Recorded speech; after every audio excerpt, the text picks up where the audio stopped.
Selamün aleyküm arkadaşlar, bugün Kürtçe Osman'dan bahsedeceğiz. Evet arkadaşlar, bu videomuzda ilerleyen bölümlerde bizleri bekleyen tarihi Kovin-Hasar Muharebesi'nden bahsedeceğiz. Çünkü karmaşık bölümlerde Osman'ın Bizans şehzadesi Kantakuzinos'u öldürdüğünü hepiniz bileceksiniz. Bunun sonucunda da önce Osman'ın başına büyük ve tarihi bir musibet gelecektir ki o da Kovin-Hasar yani Baphus Savaşı'dır. Evet izleyiciler, Kantakuzinos'un ölümü sonucunda George Mouzalon liderliğindeki İmparator Andonikos Osman'ın üzerine büyük bir ordu gönderilecek. Dolayısıyla tarihi bir düşmanın girişini de göreceğiz. Biz de bu savaşın haberini Osman'a Mihail Kossus'un vereceğini düşündük. Ancak şimdi gelen haberlere göre, yeni diziye Mikhail Kossis karakterini canlandıran oyuncu katıldı.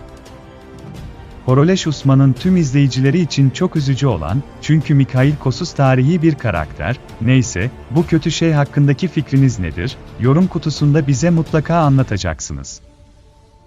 Bir sonraki videonuzda görüşmek üzere.